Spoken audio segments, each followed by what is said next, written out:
देखिए, जब से ये अरावली को लेके इशू बना है तब से लगातार हम लोग रिक्वेस्ट कर रहे हैं और कह रहे हैं इसमें हमें कोई राजनीति नहीं करनी है।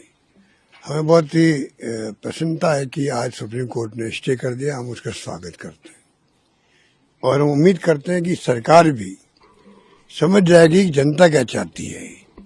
पूरे चारों प्रदेशों की जनता ने भी, देश ने भी जिस प्रकार से आंदोलन में भाग लिया, सड़कों पर उतरे हों, चाहे वो मीडिया में दिए हों, चाहे वो आंदोलन किए हों किसी न किसी रूप में, तो ये समझ के परे हैं कि मंत्री जी समझ क्यों नहीं पा रहे हैं।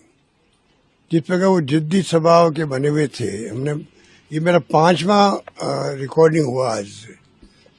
बार बार मैं बोलता हूँ कि भाई हमें राजनीति नहीं करनी, पर ये इश्यू ऐसा आने वाली जनरेशन के लिए भी ये घातक होगा।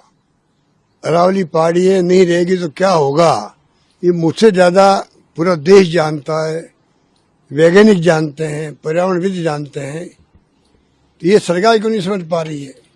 अब मुझे उम्मीद है कि जो सुप्रीम कोर्ट ने 2-2 का आज फैसला दिया है, पहली सुनवाई के अंदर शियो मोटो केस अपने हाथ में लेकर के स्टे किया है, इसके अपने मायने होना ये समझना चाहिए। मैं उम्मीद करता हूँ कि नए सिरे से जो प्रस्ताव जाएगा उसमें स्वतः इस बात का आभास होगा कि सरकार की अप्रोच बदली है पब्लिक इंटरेस्ट के अंदर। एक बात मैं और कहना चाहूंगा इस मौके पर, पहले कमेटी बनी थी CEC, सीधा रिपोर्ट करती थी सुप्रीम कोर्ट को, उसको खत्म क्यों किया गया, इसका जवाब दें मंत्री जी। खत्म करके CEC के नाम से ही अपने विभाग में कमेटी बना दी है। वो असेसमेंट करके रिपोर्ट किसको देगी, सरकार को देगी। सरकार चाहे उस रिपोर्ट को एक्सेप्ट कर ले या कुछ भी कर ले। पहले वाली रिपोर्ट सीधी सुप्रीम कोर्ट को पेश होती थी, उसका महत्व था। वो समिति जो कमेटी थी, एक्टिविस्ट की थी, एक्सपर्ट की थी, वो सुप्रीम कोर्ट ने खुद ही बनाई हुई थी। नॉमिनेशन भी सुप्रीम कोर्ट खुद करता था।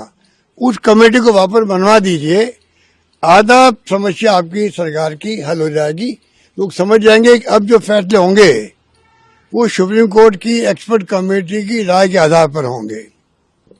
आपका जो न्याय मित्र था उसने भी इस्तीफा दे दिया था। क्यों इस्तीफा दिया, ये रहस्य बना हुआ है। हालांकि मैंने सुना है कि सुप्रीम कोर्ट ने आज उसी को वापस न्याय मित्र घोषित किया है। मैं उम्मीद करता हूं कि अब जो गाड़ी पटरी उतर गई थी वापस लाइन पे आएगी, ये मेरा मानना। और मैं सभी एक्टिविस्ट को, NGOs को, युवाओं को, छात्रों को, नौजवानों को बधाई देना चाहूंगा कि आप सब ने जिस प्रकार से इस इश्यू को इमीडिएटली कैच किया, जो और कैच करके जो आपने अपना आंदोलन प्रारंभ किया, भागीदारी निभाई, उसके लिए आप धन्यवाद के पात्र हो, बधाई के पात्र हो। ये तो इस्तीफे के लायक की बात थी। अगर जयराम जी ने इस्तीफा मांगा है, वो खुद एक्सपर्ट है, वो तो मंत्री रहे हो इस विभाग के, और वो जब थे मंत्री तो जो फैसले हुए हैं देश के अंदर वो काबिल तारीफ है। उन्होंने कोई कॉम्प्रोमाइज नहीं किया, कोई बड़े उद्योगपति हो या कोई भी हो, उन्होंने हमेशा पर्यावरण की दृष्टिकोण सामने रख कर के फैसले किए थे। मुझे याद है, मैं उस सरकार में था उस वक्त में, मुझे पता है कि उनकी अप्रोच क्या थी। इसलिए आज जो उन्होंने इस्तीफा मांगा तो इसलिए मांगा है, मंत्री का जो रुख है, इवन आपका सरिस्का के लिए भी, उनका खुद का लोकसभा क्षेत्र, आपने वहां बेईमानी करा करके वहां जिस प्रकार से प्रस्ताव पास करवा दिया अपने मंत्रालय से, 3 दिन में 24, 25, 26 तारीख को यहाँ का वाइल्ड लाइफ बोर्ड राजस्थान का, दिल्ली का टाइगर को लेकर जो एक संस्था बनी वो, और दिल्ली का केंद्र का वाइल्ड लाइफ बोर्ड, तीनों ने एक दिन में उसका अप्रूव कर दिया और सुप्रीम कोर्ट ने पेश कर दिया। वहां से आपको लताड़ मिली, कई मखौल उड़ा रखा आप लोगों ने। इतना बड़ा फॉरेस्ट का और पर्यावरण का फैसला है और 3 दिन में आपने कर दिया, दोनों राज्य ने और केंद्र मिलके। आज तक उसका जवाब नहीं आया है। अब ये मौका आया उनके सरकार के सामने भी कि नई अप्रोच के साथ हम आगे जा रहे हैं। यही जनता को मैसेज है भाई, बधाई के पात्र है।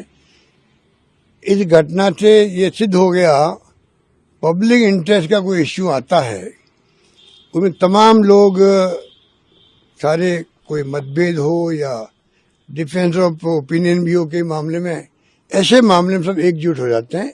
ये एक संतोष का विषय है राजस्थान के लिए भी। और सबसे ज्यादा भूभाग जो अरावली का है वो राजस्थान से होके जाता है।